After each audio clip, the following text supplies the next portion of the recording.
Hello everyone.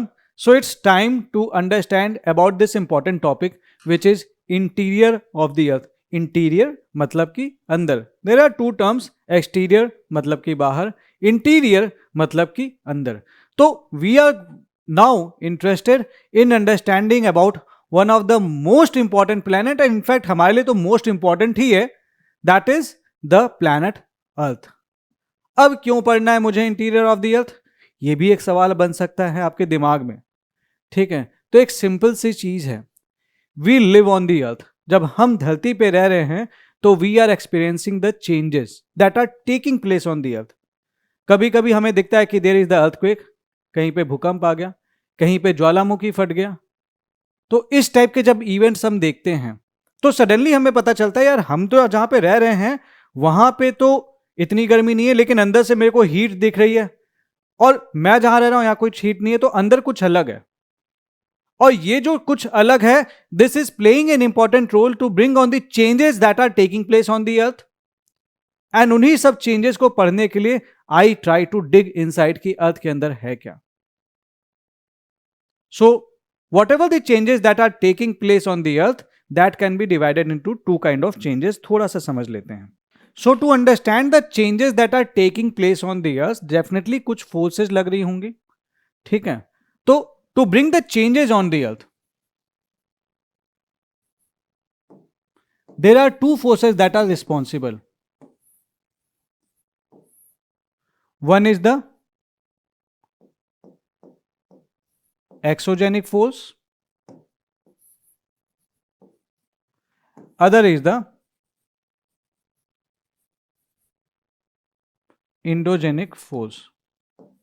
Exogenic forces मतलब कि जो बाहर से फोर्सेस लग रही हैं, जैसे सनलाइट पड़ती है धरती पे, हीटअप होता है, देन इस टाइप की चीज़ों के चलते जो चेंजेस एटमॉस्फेयर में चेंज हो रहे हैं, अर्थ पे जो चेंजेस आ रहे हैं, इन सब चीज़ों के बारे में हम पढ़ते हैं.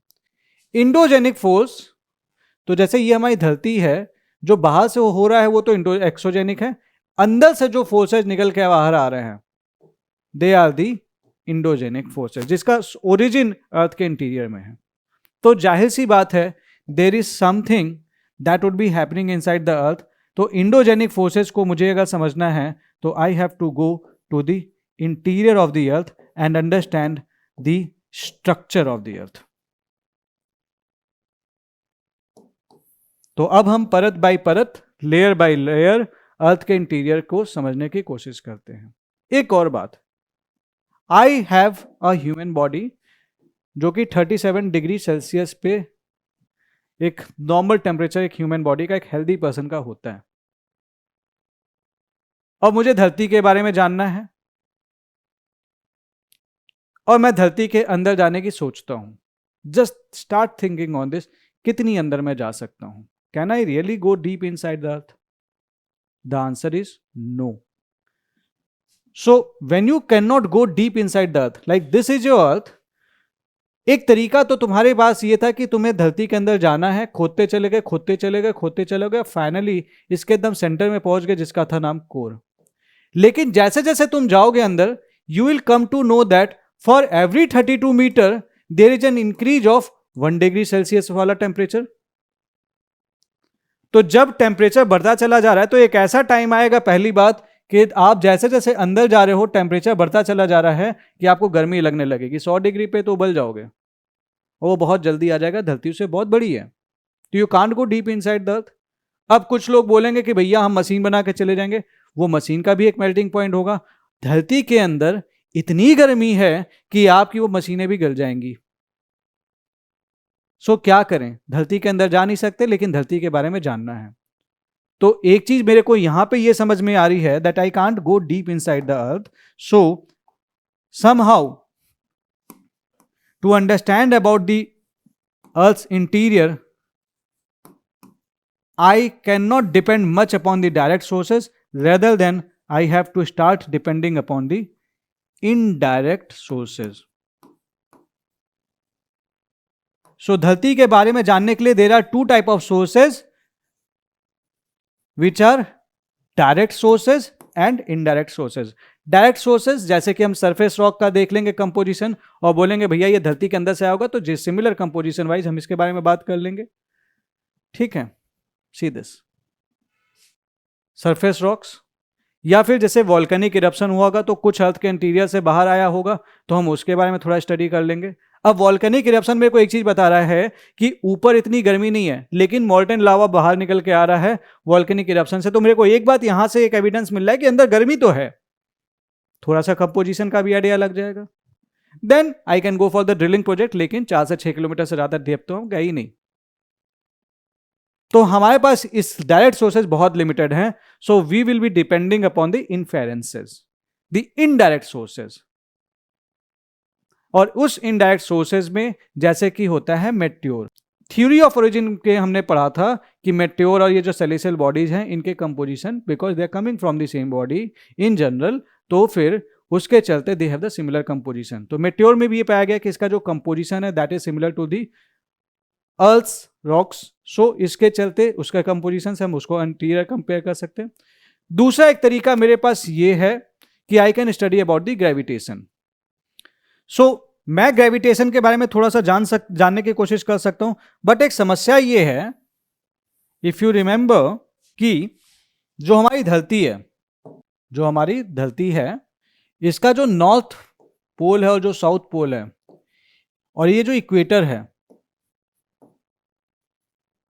यहां पे जो ग्रेविटी की वैल्यू है, जी की जो वैल्यू है ग्रेविटी, वो ज्यादा है, इट इज हायर किसके कंपैरिजन में, देन द ग्रेविटी की वैल्यू जो यहां पे है इसकी वैल्यू कम है।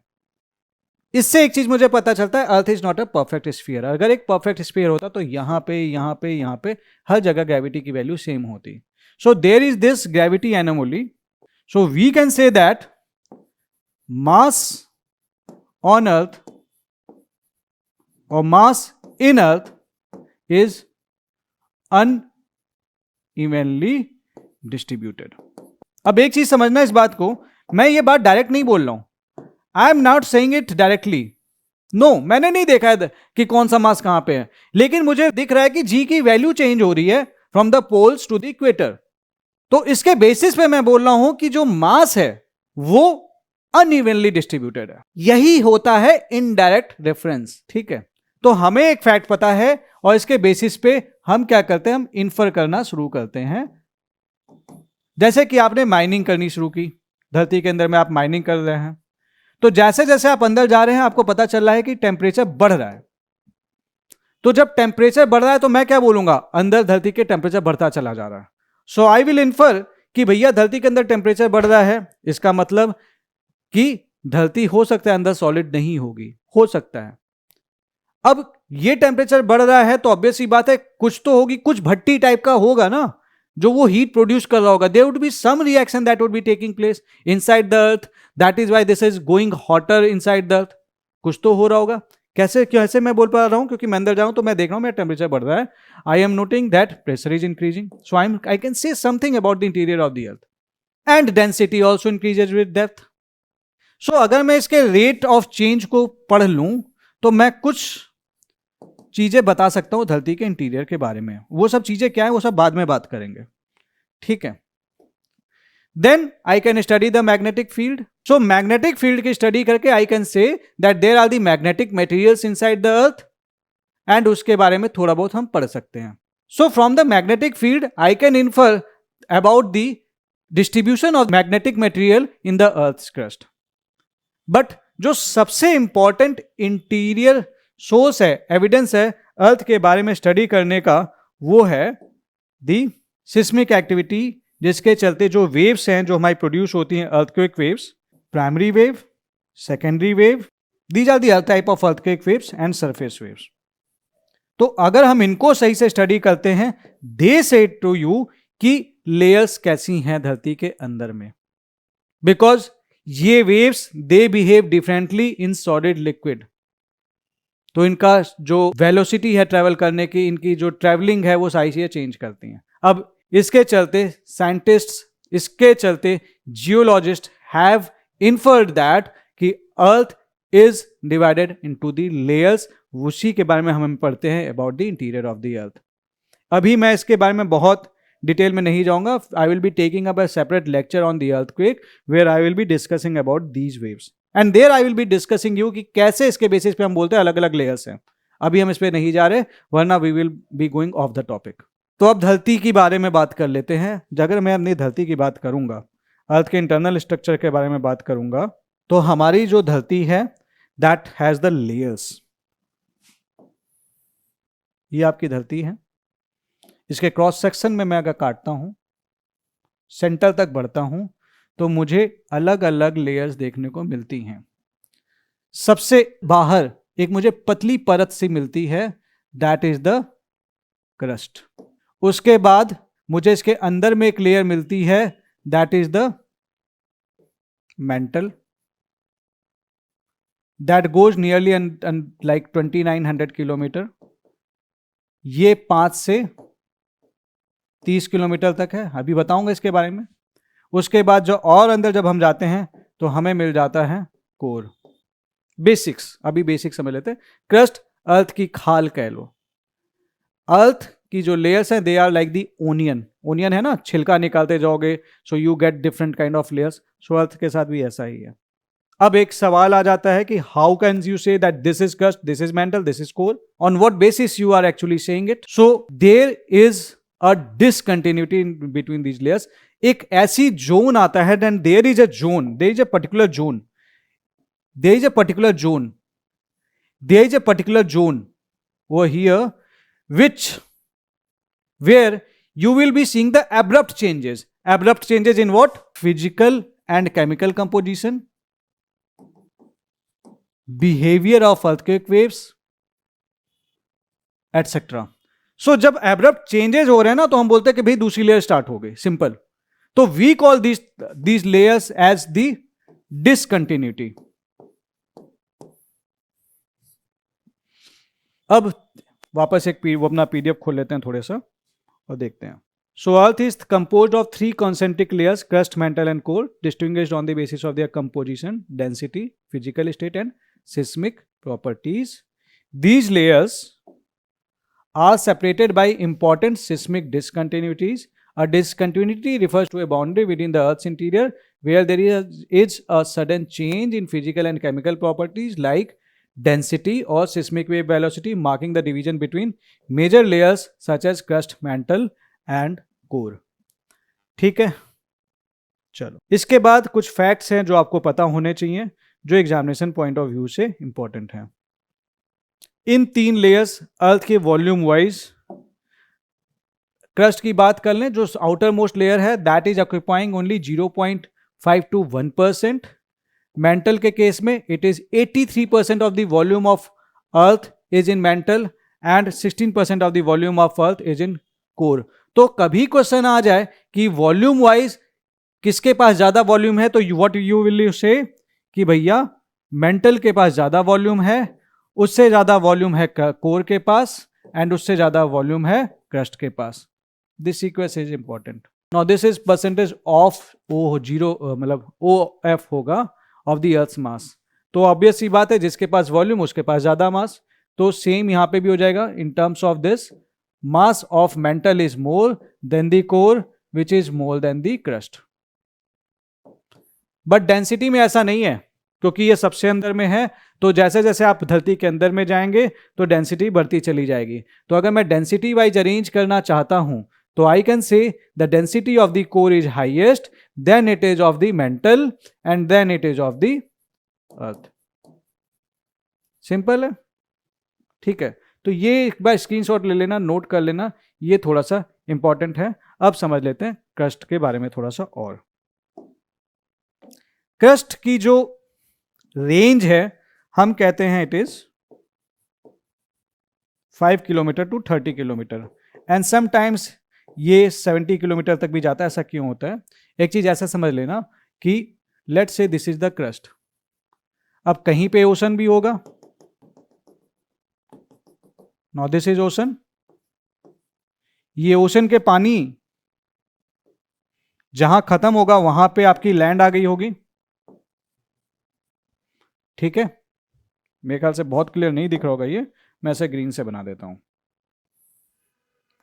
भाई ओशन का पानी भी तो ऐसे ही है, लैंड के ऊपर ही पानी होगा, ठीक है। और ये आगे हमारी लैंड स्टार्ट हो गई। अब ये लैंड जो है, पहली बात ऑन एन एवरेज जो अगर आप डिफरेंस देखेंगे तो फिर अब ये नीचे मेंटल है मेरा, नीचे मेरा मेंटल है, यहां से आ रहा है मेंटल। इस मेंटल के चलते क्या होगा कि यहां पे जो ये लेयर है ये तो पतली है, ये लेयर है ये पतली है, ये लेयर ये पतली है, लैंड वाला जो सॉलिड वाला पार्ट है, ठीक है। Crust is the solid portion of the earth, this is the solid portion of the earth. तो ओशन के नीचे तो कम लैंड है, लेकिन ये जब हम आएंगे तो ये वाली लेंथ हाइट भी इसमें ऐड हो जाएगी, तो यहां पे that average height is 30 kilometre, यहां पे average height is 5 kilometre, and इसलिए ये रेंज की बात हम करते हैं। और कहीं कहीं पे माउंटेन होगा यार भयंकर, माउंट एवरेस्ट, तो ये जो टोटल गैप है वो करीब करीब 70 किलोमीटर चल जाएगा। इस चीज के चलते कुछ चीजें होती हैं जो आपको समझने की जरूरत है कि जो हमारा मेंटल है, जो ये हमारा मेंटल है, ठीक है, इन जनरल ये तो लिक्विड है। अभी कुछ लोग ये बोलेंगे ऊपर वाला मेंटल का पार्ट तो सॉलिड था, उसकी बात नहीं कर रहा, अभी इन जनरल बात कर रहा हूं मैं। In general mental is mostly liquid, ठीक है। तो दिस इज लिक्विड। अब लिक्विड या फिर विस्कस लिक्विड कह सकते हैं। तो देयर इज द मॉल्टेन लावा। अब लावा के अंदर हीट बहुत ज्यादा है, प्रेशर बहुत ज्यादा है और ये निकलना चाहता है। तो एक बात बताओ, 5 किलोमीटर को तोड़ना आसान है कि 30 किलोमीटर को तोड़ना आसान है? ये ऐसे समझ लो कि एक छोटा सा पौधा है उसको काटना आसान है कि बड़ा सा जो पेड़ है उसको काटना आसान है? बड़ा सा पेड़ काटने में कई बार हमारी जिंदगी खत्म हो जाएगी, लेकिन हम हो सकता है ना काट पाए, लेकिन छोटे से पौधे को हम काट देंगे। और इसीलिए ये इसको हमेशा काटता रहता है और यहां पे वॉल्केनिक इरप्शंस अक्सर होते रहते हैं। और इसके चलते क्या होता है, there is the formation of regular new land या फिर न्यू रॉक्स। तो इसका मतलब oceanic crust is young, this is the oceanic crust. जो ओशन के नीचे है that is the oceanic crust. And जो कॉन्टिनेंट्स के साथ में है that is the continental crust. So is this is young, this is some older than what, the oceanic crust. So continental crust is older then the oceanic crust, because यहां पे तुरंत earthquake आना या फिर लाइक वॉल्केनिज्म वाला चीजें होना बड़ा आसान है, यहां पे थोड़ा सा मुश्किल है। तो एक तो ये बात मेरे समझ में आ गई। अब कंपोजिशन की बात कर लूं मैं थोड़ा सा, तो ऑब्वियस सी बात है, this is going to be the lighter material. जो मटेरियल है इसका ये लाइट हो जाएगा, so this is going to be the denser material. सीधी सी बात है, भारी चीजें बैठ जाती है तो अर्थ जब सेटल हो रहा होगा, जब अर्थ खुद क्या कहते हैं पूरा गर्म था बढ़िया, ठीक है, तो उस टाइम पे जो ज्यादा भारी पार्टिकल्स होंगे वो अंदर जा रहे होंगे, जो लाइटर पार्टिकल्स होंगे बाहर होंगे। तो दैट इज वाई इसकी जो डेंसिटी है दैट इज 2.7 ग्राम पर सेंटीमीटर क्यूब। इसकी डेंसिटी जो है दैट इज 3 ग्राम पर सेंटीमीटर क्यूब। एक टर्म आप पढ़ते होंगे कॉन्टिनेंटल क्रस्ट के कंपोजिशन के लिए, that is sial, silicon and aluminium, and this is sima, silicon and magnesium. So crust की तरफ हमें लाइटर रॉक्स मिलती हैं जैसे कि फेल्डस्पर एंड क्वार्ट्ज, ठीक है, और यहां पे हमें हैवियर रॉक्स मिलती हैं। सो ये फेल्सिक, मैफिक, ठीक है। आते हैं इस पे। So understanding crust, crust is the outermost rigid and brittle layer of the earth. It forms the upper part of the lithosphere and plays a key role in the tectonic activities such as earthquake, volcanism and plate movements. Thickness of crust varies from 5 km which is oceanic crust to 30 km that is the continental crust. So basically मतलब crust के दो parts हैं. Below the ocean it is oceanic crust, below the continent it is the continental crust. So it goes to nearly 70 km beneath major mountain ranges. Two type के हैं, continental and the oceanic crust. Continental crust के बारे में जान लेते हैं। इसकी mean thickness is about 30 kilometre but it may be thicker in the mountainous region. Average density मैंने बता दिया 2.7 ग्राम पर centimetre cube. Predominantly it is composed of granitic rocks, note कर लेना. It is rich in silica and aluminum, collectively known as sial. This Conrad discontinuity ये याद कर लेना. This is what separates the upper continental crust from the lower crust and marks a change in rock composition, separate the sial from सीमा. तो ये important है, इसे आप note कर लो. अब आते हैं ओशियनिक क्रस्ट पे. Oceanic crust is comparatively thinner with an average thickness of 5 km, higher density of around 3 gram per centimeter cube, composed mainly of basaltic rocks, rich in silica, iron and magnesium, collectively referred to as seema. It is younger than the continental crust and it is formed by rapid cooling of magma at the mid-oceanic ridges. ठीक है, यही चीज़ मैंने बताई थी. आपका ये core है, core के में देखिए एक इनर कोर है, एक आउटर कोर है. Then we have this mantle and all. ये सब चीज़ें भी हम बात करेंगे एस्थेनोस्फीयर होगा के बारे में. ठीक है. Now why there is the density difference between oceanic and continental crust. ये इमेज ले लेना, इसको मैं आपको बताऊंगा बीच में. ठीक है, स्क्रीनशॉट ले लेना अभी. The oceanic crust is denser because it contains mafic minerals such as olivine and pyroxene, which is rich in iron and magnesium and has a compact atomic structure. In contrast, the continental crust is dominated by felsic minerals such as quartz and feldspar, which is lighter and rich in silica and aluminum. So ये important है, आपको note कर लेना है. Most important चीज अब इसमें जो नोट करने वाली है कि 98% of the earth's crust it is composed of 8 elements, जिसमें सबसे ज्यादा है ऑक्सीजन. अर्थ क्रस्ट क्वेश्चन आया, सबसे ज्यादा एलिमेंट कौन सा है? ऑक्सीजन है. हम यहीं पे गलती कर देते हैं क्योंकि हम इमेजिन नहीं कर पाते लैंड में ऑक्सीजन कहां से. It is in the form of silicates, because जैसे SiO2 जो है ना, here it is oxygen. Oxygen अपने वो गैसेस फॉर्म में नहीं है, अलग अलग मिनरल्स के साथ इसने अलग अलग कंपाउंड्स बना रखे. So we have lot of oxygen in the earth crust.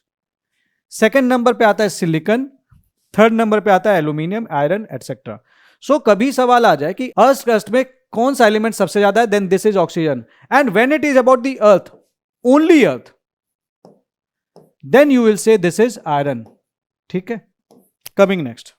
सो ये आप याद कर लेना, oxygen, silicon, aluminium, iron, calcium, sodium, potassium and magnesium. ये डिक्रीजिंग ऑर्डर और बाई वेट है. पूछ सकता है, सिंपल सवाल आएंगे और आप इसमें अक्सर कई बार गलत कर देते हैं. So make sure that you don't do the mistake in this. Now let us understand something about the mental. हमारी क्रस्ट थी, वी हैड अ क्रस्ट. ठीक है, क्रस्ट के नीचे आया हमारा मेंटल. अब इस मेंटल का अपर पोर्शन जो है that is solid. So crust and this upper mantle के सॉलिड वाला पार्ट ये मिलके बनाता है लिथोस्फीयर. सो अगर मेरे से पूछता है lithosphere is the crust only, no it is not the crust. इस पे सीधे सवाल बनते हैं, हम गलती कर देते हैं. सो लिथोस्फीयर के दो पार्ट हैं, crust lithosphere and the mental lithosphere. और अब हम जब नीचे जाते हैं तो हमें दिखता है asthenosphere. This is viscous liquid and the source of your magma for the earth. That is जितनी भी तुम्हारे वॉल्केनो का फटते हैं ना, इसका जो सामान आता है वो इस एस्थेनोस्फीयर से आता है. ये हमारे लावा की दुकान है. ठीक है, जितनी गर्मी आएगी एस्थेनोस्फीयर से आएगी. सो this is because the viscous liquid and there is tremendous heat. And asthenosphere is the part of what? This is the part of the upper mantle. और crust और इसके बीच में जो discontinuity है that is known as the Moho discontinuity. तो जो आपके oceanic जो लाइक मिड ओशियनिक रीजेस वगैरह में जो भी लावा आ रहा है, जो नया रॉक्स बन रहे हैं, वो सारा मटेरियल कहाँ से आ रहा है? एस्थेनोस्फीयर से आ रहा है, जो कि पार्ट ऑफ मेंटल है. ठीक है, then we have this barysphere and all, and then उसके नीचे जाते हैं तो कोर आ जाता है. तो थोड़ा सा चलिए पीडीएफ की तरफ बढ़ते हैं अपने. So understanding mantle, the mantle extends from the Moho discontinuity to the depth of about 2900 kilometre. So it accounts for 84% of the Earth's total volume and is composed mainly of silicate rock rich in iron and magnesium. इसके बाद आता है asthenosphere. Asthenosphere is located in the upper mantle at a depth of about 100 से 200 kilometers. ये semi fluid है, highly viscous and ductile है. Ductile का क्या मतलब है, जैसे तुमने अगर मैं तुम्हें आयरन रॉड दे दूं और तुम उसको गर्म कर दो नीचे से, तो वो जो आयरन रॉड है ना वो पिघला पिघला सा लगेगा, तब उसको कई बार देखा नहीं कि हैमर से मार के क्या कहते हैं उसकी कुल्हाड़ी बना देते हैं, ये कुछ ऐसा है। It acts as a source of magma for the volcanic activity. It allows tectonic plate of lithosphere to move, making essential for the plate tectonics. ठीक है, तो लिथोस्फीयर हमारी जो है ना वो अलग अलग टेक्टोनिक प्लेट्स में बटी हुई है। जो ये हमारी लिथोस्फीयर है ना, ये देखिए अलग अलग प्लेट्स हैं जो कि जिसमें हमारी अर्थ बटी हुई है। तो ये जो प्लेट्स हैं, ठीक है, ये प्लेट्स इस एस्थेनोस्फीयर के ऊपर तैरती हैं। So these are the plates. इसके बारे में हम आगे अभी बात करेंगे इंटीरियर ऑफ द अर्थ के बाद। There is this topic the plate tectonics, तब हम इसके बारे में डिटेल में बात करेंगे। फॉर द टाइमिंग आप समझ लीजिए कि दीज आर दी प्लेट्स जो कि आपके एस्थेनोस्फीयर के ऊपर तैरती हैं। तैरती क्यों? कि ये सॉलिड है एंड वो लिक्विड है, तो ऑब्वियस सी बात है अगर इसकी डेंसिटी उससे कम है तो ये उसके ऊपर तैरेगा। तो ये तैर रही है एक तरह से, और उसी में ये कोलाइड करती हैं कई बार, and you feel the earthquake and all, and there is the formation of new land mass etcetera. बहुत सारी चीजें हैं जो इससे रिलेटेड है जो मुझे बतानी है आपको। So it is hotter and mechanically weaker than the overlying lithosphere. So lithosphere के बारे में बात कर लेते हैं। It includes the crust and the uppermost mantle. It is rigid and brittle in nature. Thickness इसकी है 10 kilometre beneath oceans to about 200 kilometre beneath continents, and this is divided into tectonic plates that move over the asthenosphere. Crust mantle, core, lithosphere, ये वही चीज है जो मैंने आपको बताई। Lower mantle, it extends from the base of asthenosphere to about 2900 kilometre. It remains solid due to extremely high pressure. अब गर्मी तो है लेकिन बहुत ज्यादा प्रेशर भी है, जिसके चलते this remains solid. The rapid discontinuity marks the transition between the lower and the upper mantle. तो rapid discontinuity we have between the lower and the upper mantle.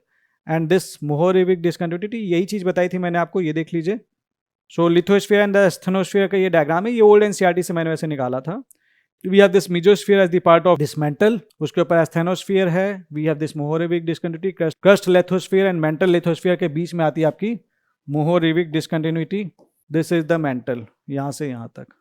ठीक है, इसमें कुछ बताने वाला है नहीं, मैंने आपको सारा फैक्ट बता ही दिया। सिंपली एक स्क्रीनशॉट लेके रख लेना अपने पास एंड डायग्राम बना लेना। It is less involve in plate tectonics but plays a major role in heat transfer within the earth. अब इसके बाद मेंटल के अंदर में जाते हैं और आते हैं फिर कोर पे। ठीक है, we have a core inside the earth.